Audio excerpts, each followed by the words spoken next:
Shalom saudara yang terkasih di dalam Yesus Kristus. Marilah kita berdoa sebelum memulai membaca firman Tuhan pada hari ini.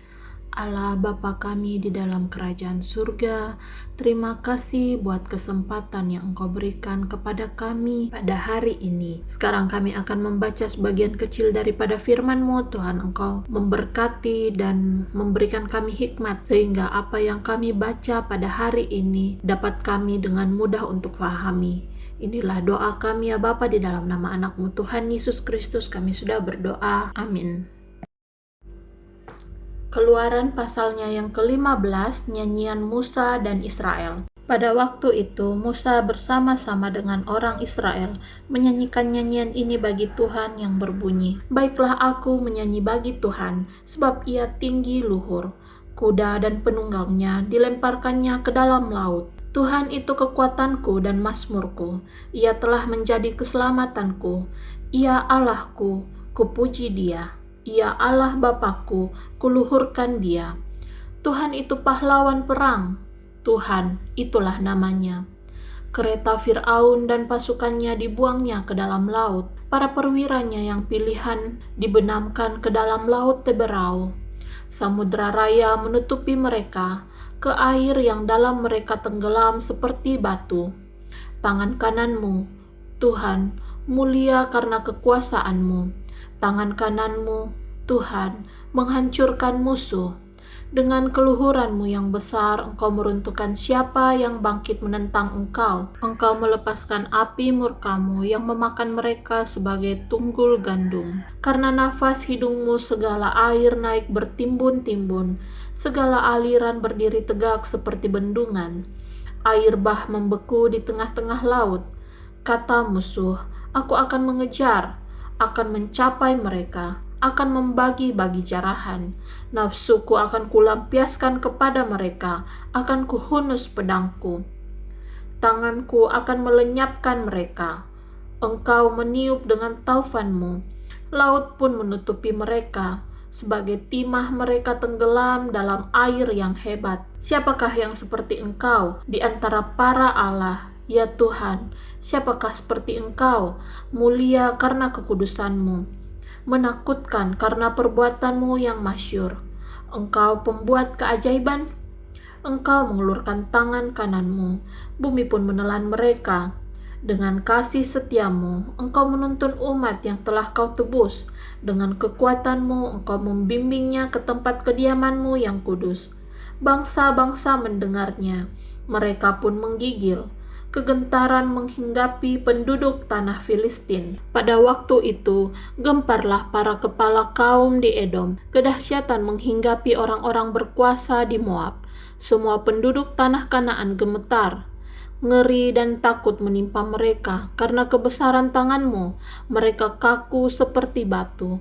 Sampai umat-Mu menyeberang, ya Tuhan, sampai umat yang Kau peroleh menyeberang. Engkau membawa mereka, dan Kau cangkokkan mereka di atas gunung milik-Mu sendiri, di tempat yang telah Kau buat kediaman-Mu. Ya Tuhan, di tempat kudus yang didirikan tangan-Mu. Ya Tuhan, Tuhan memerintah kekal selama-lamanya. Ketika kuda Fir'aun dengan keretanya dan orangnya yang berkuda telah masuk ke laut, maka Tuhan membuat air laut berbalik meliputi mereka. Tetapi orang Israel berjalan di tempat kering dari tengah-tengah laut. Lalu Miriam, nabiah itu, saudara perempuan Harun, mengambil rebana di tangannya, dan tampillah semua perempuan mengikutinya, memukul rebana serta menari-nari. Dan menyanyilah Miriam memimpin mereka. Menyanyilah bagi Tuhan, sebab Ia tinggi luhur. Kuda dan penunggangnya dilemparkannya ke dalam laut. Di Mara dan di Elim, Musa menyuruh orang Israel berangkat dari laut Teberau. Lalu mereka pergi ke padang gurun Syur. 3 hari lamanya mereka berjalan di padang gurun itu dengan tidak mendapat air. Sampailah mereka ke Mara, tetapi mereka tidak dapat meminum air yang di Mara itu, karena pahit rasanya. Itulah sebabnya dinamai orang tempat itu Mara. Lalu bersungut-sungutlah bangsa itu kepada Musa, kata mereka, apakah yang akan kami minum? Musa berseru-seru kepada Tuhan, dan Tuhan menunjukkan kepadanya sepotong kayu. Musa melemparkan kayu itu ke dalam air, lalu air itu menjadi manis. Di sanalah diberikan Tuhan ketetapan-ketetapan dan peraturan-peraturan kepada mereka, dan di sanalah Tuhan mencoba mereka. Firman-Nya, jika kamu sungguh-sungguh mendengarkan suara Tuhan Allahmu dan melakukan apa yang benar di matanya dan memasang telingamu kepada perintah-perintahnya dan tetap mengikuti segala ketetapannya, maka aku tidak akan menimpakan kepadamu penyakit manapun yang telah kutimpakan kepada orang Mesir, sebab aku Tuhanlah yang menyembuhkan engkau. Sesudah itu sampailah mereka di Elim. Di sana ada 12 mata air dan 70 pohon korma. Lalu berkemahlah mereka di sana di tepi air itu. Pasalnya yang ke-16, Manna dan Sabat. Setelah mereka berangkat dari Elim, tibalah segenap jemaah Israel di padang gurun Sin, yang terletak di antara Elim dan Gunung Sinai.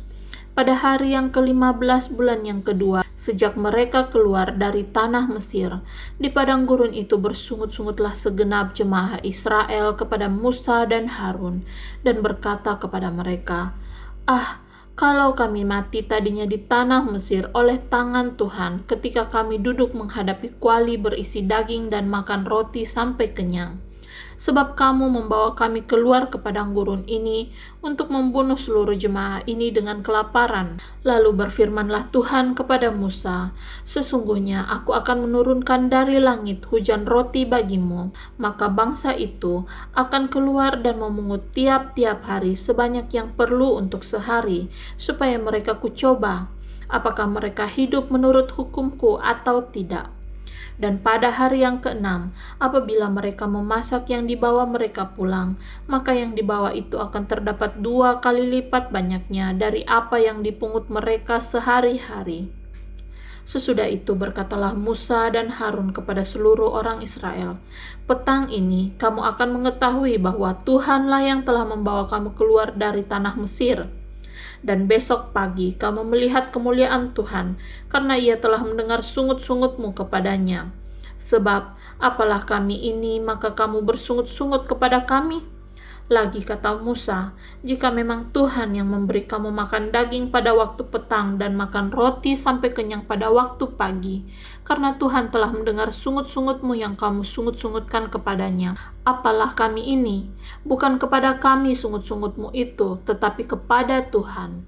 Kata Musa kepada Harun, katakanlah kepada segenap jemaah Israel, marilah dekat ke hadapan Tuhan, sebab Ia telah mendengar sungut-sungutmu. Dan sedang Harun berbicara kepada segenap jemaah Israel, mereka memalingkan mukanya ke arah padang gurun, maka tampaklah kemuliaan Tuhan dalam awan. Lalu berfirmanlah Tuhan kepada Musa, aku telah mendengar sungut-sungut orang Israel. Katakanlah kepada mereka, pada waktu senja kamu akan makan daging, dan pada waktu pagi kamu akan kenyang makan roti. Maka kamu akan mengetahui bahwa akulah Tuhan Allahmu. Pada waktu petang datanglah berduyun-duyun burung puyuh yang menutupi perkemahan itu, dan pada waktu pagi terletaklah embun sekeliling perkemahan itu. Ketika embun itu telah menguap, tampaklah pada permukaan padang gurun sesuatu yang halus, sesuatu yang seperti sisik, halus seperti embun beku di bumi.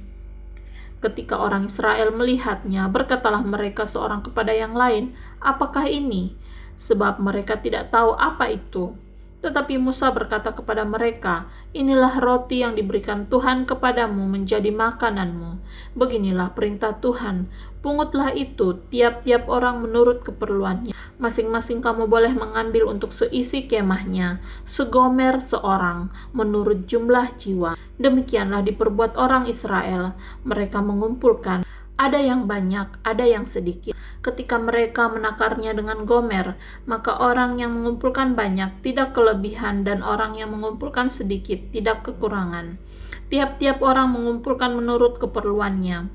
Musa berkata kepada mereka, seorang pun tidak boleh meninggalkan daripadanya sampai pagi. Tetapi ada yang tidak mendengarkan Musa dan meninggalkan daripadanya sampai pagi, lalu berulat dan berbau busuk.